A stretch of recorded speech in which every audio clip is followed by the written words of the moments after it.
ओम श्री परमात्मने नमः। यथार्थ गीता चतुर्थ अध्याय श्लोक 3 और 4।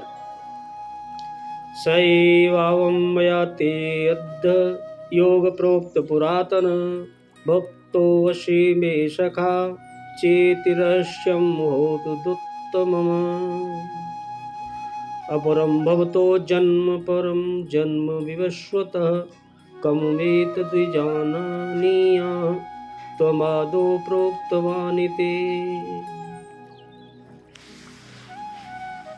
भगवान कह रहे अर्जुन, तू मेरा भक्त और प्रिय सखा है, इसलिए वही यह पुरातन योग आज मैंने तुझको कहा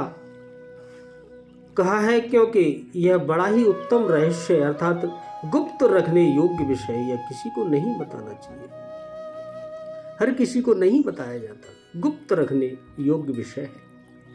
अर्जुन बोले, आपका जन्म तो अवार्चीन अभी हाल का ही है और सूर्य का जन्म बहुत पुराना है, अर्थात कल्प के आदि में हो चुका था। तब मैं इस बात को कैसे समझूं कि आप ही ने कल्प के आदि में सूर्य से यह योग कहा था। वह ही यह पुरातन योग भगवान कह रहे हैं, अब मैंने तेरे लिए वर्णन किया है, क्योंकि तू मेरा भक्त और सखा है और यह योग उत्तम रहस्यपूर्ण है। अर्जुन क्षत्रिय श्रेणी का साधक था, राज ऋषि की अवस्था वाला था। जहाँ रिद्धियों और सिद्धियों के थपेड़े में साधक नष्ट हो जाता है, इस काल में भी योग कल्याण की मुद्रा में ही है, किंतु प्राय साधक यहाँ पहुंचकर लड़खड़ा जाते हैं।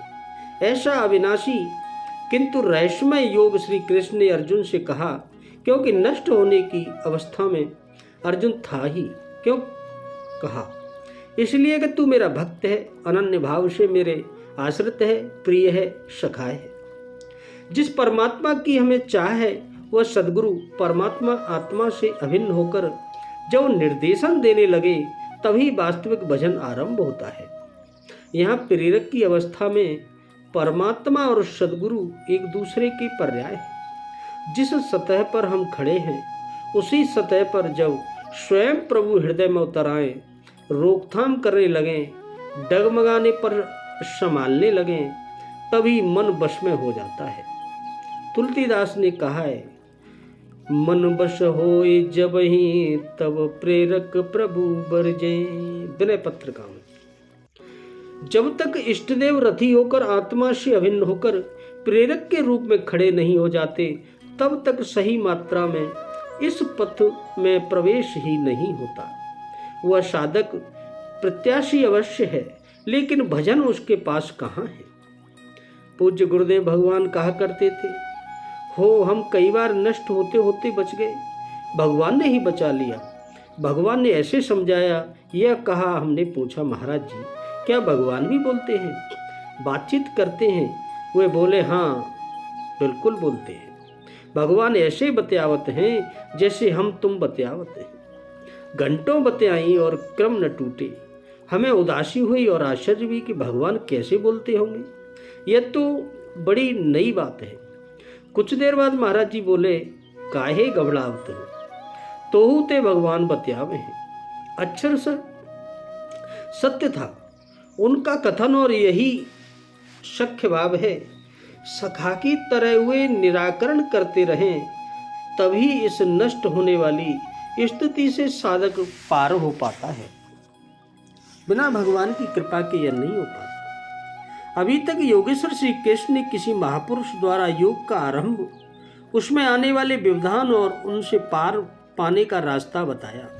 इस पर अर्जुन का प्रश्न स्वाभाविक हो गया कि भगवान आपका जन्म तो अपरम अब हुआ है, अभी आप हमसे साथ के हो, और मेरे अंदर सुरा का संचार बहुत पुराना है, तो मैं कैसे मान लूं कि इस योग को भजन के आदि में आपने ही कहा था।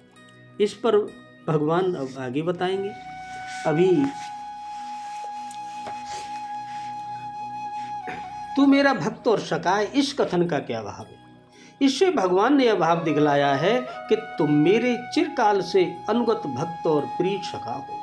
बहुत लंबे समय से अतएव तुम्हारे सामने अत्यंत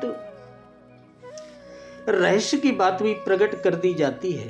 हर एक मनुष्य के सामने रहस्य की बात प्रकट नहीं की जाती। वही यह पुरातन योग आज मैंने तुझको कहा, इसका क्या भाव है?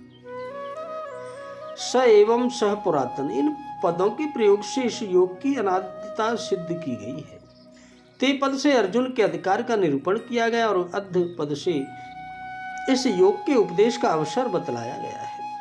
अभिप्राय यह है कि जिस योग को मैंने पहले सूर्य से कहा था और जिसकी परंपरा अनादिकाल से चली आती है, उसी पुरातन योग को आज इस युद्ध क्षेत्र में तुम्हें अत्यंत व्याकुल और शरणागत जानकर शोक की निवृत्ति पूर्वक कल्याण की प्राप्ति कराने के लिए मैंने तुझसे कहा है। शरणागति के साथ साथ अंत स्थल की व्याकुलता भरी जिज्ञासा ही एक ऐसी साधना है जो मनुष्य को परम अधिकारी बना देती है। जिज्ञासा, व्याकुलता, तुमने आज अपने इस अधिकार को सचमुच सिद्ध कर दिया। ऐसा पहले कभी नहीं किया था। इसी से मैंने इस समय तुम्हारे सामने यह रहस्य खोल दिया है। यह बड़ा ही उत्तम रहस्य है, इसका क्या भाव है? इससे भगवान ने यह भाव दिखलाया है कि यह योग सब प्रकार के दुखों से और बंधनों से छुड़ाकर परमानंद स्वरूप मुझे यानी परमेश्वर को सुगमता पूर्वक प्राप्त करा देने वाला योग है। इसलिए अत्यंत ही उत्तम और बहुत ही गोपनीय है। इसके सिवा इसका यह भाव भी है कि अपने को सूर्य आदि के प्रति इस योग का उपदेश करने वाला बतलाकर, और वही योग मैंने तुझसे कहा है, तू मेरा भक्त है, यह कहकर मैंने जो अपना ईश्वरी भाव प्रकट किया है, यह बड़ी रहस्य की बात है। अतः अनधिकारी के सामने यह कदा प्रकट नहीं करना चाहिए, क्योंकि वो मजाक उड़ाएगा। उपयुक्त वर्णन से मनुष्य को स्वाभाविक ही यह शंका हो सकती है कि भगवान श्री कृष्ण तो अभी द्वापर में प्रकट हुए हैं और सूर्यदेव मनु एवं इक्ष्वाकु बहुत पहले हो चुके हैं। तब उन्होंने इस योग का उपदेश सूर्य के प्रति कैसे कहा? अतएव इसके समाधान के साथ ही भगवान के अवतार तत्व को भली प्रकार समझने की इच्छा अर्जुन की जागी। और इस श्लोक में अर्जुन ने प्रश्न का क्या अभिप्राय है? यद्यपि अर्जुन इस बात को पहले से ही जानते थे कि श्री कृष्ण कोई साधारण मनुष्य नहीं है, बल्कि दिव्य मानव रूप में प्रकट सर्वशक्तिमान पूर्ण ब्रह्म परमात्मा ही है, क्योंकि उन्होंने सूर्ययूष राजसूय यज्ञ के समय भीष्म जी से भगवान की महिमा सुनी थी और अन्य ऋषियों से भी इस विषय की बहुत बातें सुन रखी थी। इसी से वन में उन्होंने स्वयं भगवान से उनके महत्वपूर्ण चर्चा की थी। इसके सिवा शिशुपाल आदि के वध करने में और अन्य घटनाओं में भगवान अद्भुत प्रभाव भी उन्होंने प्रत्यक्ष देखा था। तथापि भगवान के मुख से उनके अवतार का रहस्य सुनने की और सर्वसाधारण के मन में होने वाली शंकाओं को दूर करने की इच्छा से यहाँ अर्जुन ने यह प्रश्न किया कि भगवान, आप तो अभी जन्म हुआ है द्वापर में, सूर्य तो बहुत पहले से, आपने कब कहा सूर्य से? ये हम सबके लिए उन्होंने प्रश्न किया है, जिससे हम जान सकें इस रहस्य को। अर्जुन के पूछने का भाव यह है कि आपका जन्म हाल में कुछ ही वर्षों पूर्व श्री वसुदेव जी के घर हुआ है। इस बात को प्राय सभी जानते हैं। और सूर्य की उत्पत्ति सृष्टि के आदि में अदिति के गर्भ से हुई थी। ऐसी स्थिति में इसका रहस्य समझे बिना यह असंभव सी बात कैसे मानी जा सकती है कि आपने यह योग सृष्टि के आदि में शुरुआत सूर्य से कहा था, जिससे सूर्य के द्वारा इसकी परंपरा चली, और अतएव कृपा करके मुझे इसका रहस्य समझाकर कृतार्थ कीजिए भगवान। इस प्रकार अर्जुन के पूछने पर भगवान अपने अवतार तत्व का रहस्य समझाने के लिए अपनी कृतज्ञता प्रकट करते हुए भगवान आगे बताएंगे अगले श्लोकों में। बोलो राधे कृष्ण, जय श्री राधे।